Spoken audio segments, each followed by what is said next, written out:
হাজারো শহীদের রত্ন স্নাত রাজপথে ফ্যাসিবাদ বিরোধী এই জাতীয় ঐক্য গড়ে উঠেছে। 5ই আগস্ট এর জ্বলন্ত উদাহরণ। প্রত্যেকটি ইস্যুতে প্রতিটি রাজনৈতিক দলের ঐক্যমত হওয়া জরুরি নয়, তবে অবশ্যই জাতীয় ইস্যুতে জাতীয় স্বার্থে ঐক্যমত থাকাটাই সবচেয়ে বেশি জরুরি।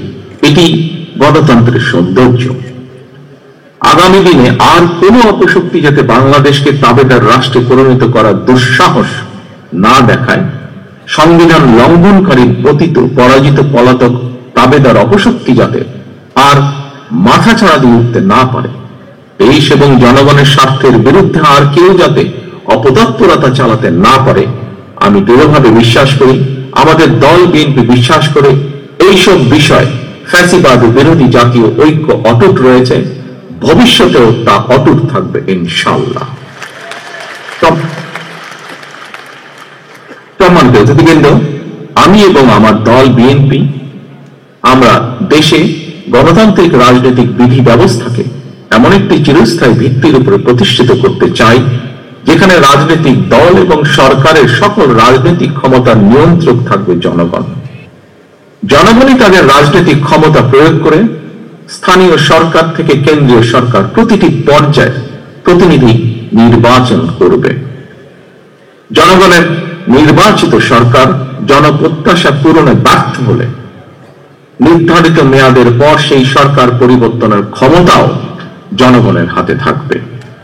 জনগণের রাজনৈতিক ক্ষমতায়ন নিশ্চিত করে এইভাবে জনপ্রতিনিধিদেরকে জনগণের মুখাপেক্ষী করে দেওয়া গেলে রাষ্ট্র এবং রাজনীতিতে দুর্নীতি এবং দুর্বর্তনের প্রবণতা কমে আসবে বলে আমি দৃঢ়ভাবে বিশ্বাস করি। সম্মানিত অতিথিবৃন্দ, ফ্যাসিবাদের পতনের পর রাষ্ট্র পরিচালনার দায়িত্ব নেওয়া অন্তর্বর্তীকালীন সরকার জনগণের বাংলাদেশে জনগণের সরাসরি ভোটে জনগণের কাছে জবাবদিহিমূলক সরকার প্রতিষ্ঠার জন্য জাতীয় নির্বাচন অনুষ্ঠানের লক্ষ্যে সক্রিয় রয়েছে। একই সঙ্গে রাষ্ট্র ও রাজনীতির সংস্কার কার্যক্রমের পাশাপাশি বিতাড়িত ফ্যাসিস্ট বিচার কার্যক্রম শুরু করেছে। রাষ্ট্র এবং রাজনীতিতে সংস্কার এবং বিচার কার্যক্রম চলমান প্রক্রিয়া। রাষ্ট্র এবং সমাজে গণতন্ত্র এবং আইনের শাসন নিশ্চিত রাখার স্বার্থে জনগণের নির্বাচিত ভবিষ্যৎ গণতান্ত্রিক সরকারও অন্তর্বর্তীকালীন সরকারের শুরু করা কার্যক্রম অব্যাহত রাখবে, আমি দৃঢ়ভাবে বিশ্বাস করি। সুতরাং একটি ইস্যুকে আরেকটি ইস্যুর সঙ্গে শর্তের বেড়াজালে আবদ্ধ না করে ফেলা যৌক্তিক বলে গণতান্ত্রিক আমি জনগণ বিশ্বাস করে বা মনে করে। প্রিয় রাজনৈতিক নেতৃবৃন্দ, প্রিয় রাজনৈতিক সহকর্মীবৃন্দ, অন্তর্বর্তীকালীন সরকারের সংস্কার কার্যক্রমে বিভিন্ন রাজনৈতিক দল চিন্তা ভাবনা করেই সংস্কার প্রস্তাব দিয়েছেন। আমি দৃঢ়ভাবে বিশ্বাস করি, দেশ এবং জনগণের কল্যাণে প্রতিটি রাজনৈতিক দলই যার যার বিবেচনায় উত্তম প্রস্তাবটি উপস্থাপন করেছেন। তবে প্রস্তাব ভালো হলো সকল প্রস্তাব বাংলাদেশের প্রেক্ষাপটে বা বর্তমান প্রেক্ষাপটে বাংলাদেশের জন্য উপযোগী কিনা সেটি বিবেচনা করার জন্য আপনাদেরকে আমি বিনীত আহ্বান জানাবো। কোন কোন রাজনৈতিক দল সংখ্যানুপাতিক নির্বাচনী ব্যবস্থার দাবি তুলেছেন। বিশ্বের কোন কোন দেশে সংখ্যানুপাতিক নির্বাচনী ব্যবস্থার বিধান রয়েছে, তবে বাংলাদেশের বিদ্যমান বাস্তবতায় এবং ভৌগোলিক রাজনৈতিক প্রেক্ষাপটে এই মুহূর্তে বাংলাদেশের জন্য এই ব্যবস্থাটি কতটুকু উপযোগী অথবা উপযোগী কিনা সেটি গুরুত্বের সঙ্গে ভেবে দেখা জন্য আমি সকলের প্রতি অনুরোধ রাখব। বাংলাদেশের গণতান্ত্রিক বিধি ব্যবস্থাকে শক্ত ভিত্তির উপর প্রতিষ্ঠিত রাখতে হলে, বাংলাদেশকে তাবেদার মুক্ত রাখতে হলে এই মুহূর্তে জনগণের ঐক্য সবচাইতে বেশি প্রয়োজন।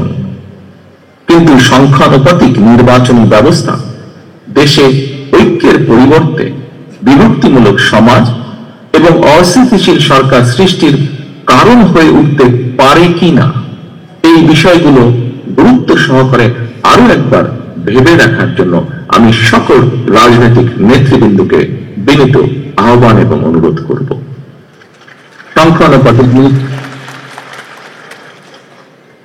সংখ্যানুপাতিক নির্বাচনী ব্যবস্থার আড়ালে পুনরায় দেশের রাজনীতিতে নিজেদের অজান্তেই পতিত পরাজিত পলাতক ফ্যাসিস্ট অপশক্তির পুনর্বাসনের পথ সুগমকরণ করে দেওয়া হচ্ছে কিনা এই বিষয়টিও আমাদের প্রত্যেকের অত্যন্ত সিরিয়াসলি ভাবা দরকার।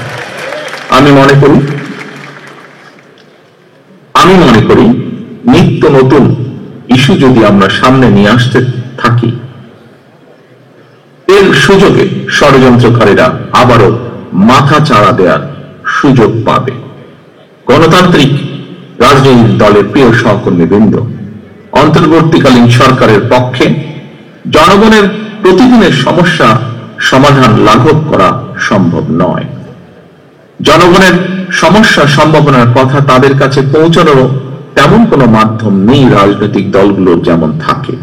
সুতরাং সংস্কারের ইস্যু নিয়ে আমরা যদি অন্তর্বর্তীকালীন সরকারকে ব্যস্ত রাখি, তাহলে হয়তোবা সেটি জনগণকে তাদের রাজনৈতিক এবং অর্থনৈতিক অধিকার থেকে বঞ্চিত রাখতে পারে। যেসব বীর সন্তানেরা বাংলাদেশের জন্য অকাতরে জীবন বিলিয়ে দিয়েছেন, যেসব মানুষগুলো চোখ হারিয়ে চিরতরে অন্ধ হয়ে গিয়েছেন, হাত পা অঙ্গ প্রত্যঙ্গ হারিয়ে পঙ্গুত্ব বরণ করেছেন, মাসের পর মাস বাধ্য হয়ে হাসপাতালে চিকিৎসাধীন রয়েছেন, তাদের এই আত্মত্যাগকে বিবেচনায় নিয়ে আমি বিএনপি সহ বাংলাদেশের প্রতিটি গণতান্ত্রিক রাজনৈতিক দলের নেতা কর্মী এবং সমর্থক শুভাকাঙ্ক্ষীদের দৃষ্টি আকর্ষণ করে একটি আহ্বান জানিয়ে বলতে চাই, আসুন আমরা যিনি যার ইচ্ছা মতন শর্তের তালিকা না বাড়িয়ে শহীদদের চেতনায় বাংলাদেশকে উপলব্ধি করি। চোখ হারানো যোদ্ধার অন্তর্দৃষ্টি দিয়ে বাংলাদেশকে দেখার চেষ্টা করি। চিকিৎসাধীন এবং আহতদের আর্তনাদের সঙ্গে একত্রিত হয়ে শহীদদের আকাঙ্ক্ষার আলোয় বাংলাদেশকে আমরা গড়ে তুলি। প্রিয় সম্মানিত অতিথিবৃন্দ, প্রিয় উপস্থিতিবৃন্দ, রাজনৈতিক আমন্ত্রিত নেতৃবৃন্দ, প্রতিশোধ প্রতিহিংসা নয়, শহীদদের কাঙ্ক্ষিত বাংলাদেশ প্রতিষ্ঠার জন্য শুরু হোক আলোর প্রতিযোগিতা, শুরু হোক ভালোর প্রতিযোগিতা। ফ্যাসিবাদদের অন্ধকার থেকে মুক্ত হয়ে গণতন্ত্রের আলোয় ফিরুক বাংলাদেশ। আমি আবারও আল্লাহর দরবারে সকল শহীদদের আত্মার মাগফিরাত কামনা করছি, চিকিৎসাধীন এবং আহতদের দ্রুত আরোগ্য কামনা করছি। গণ অভ্যুত্থানের বছর পূর্তির মাসব্যাপী অনুষ্ঠানের আজ শুভ উদ্বোধন হলো। মাসব্যাপী আমাদের আরো কর্মসূচি রয়েছে।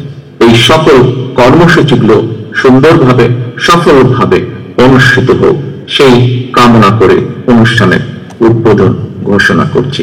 একই সাথে আজকের প্রথম দিনের এই অনুষ্ঠান সফল করার জন্য যারা কষ্ট করেছেন, এই আয়োজকদের সকলকে, আজকের এই অনুষ্ঠানের বা এই কমিটির যে আহ্বায়ক আছেন তাকে সহ প্রত্যেকটি কর্মী যারা কষ্ট করেছেন, যারা সফল করেছেন, ঘরের ভেতরে এবং ঘরের বাইরে প্রতিটি মানুষকে আমি জানাই আন্তরিক ধন্যবাদ।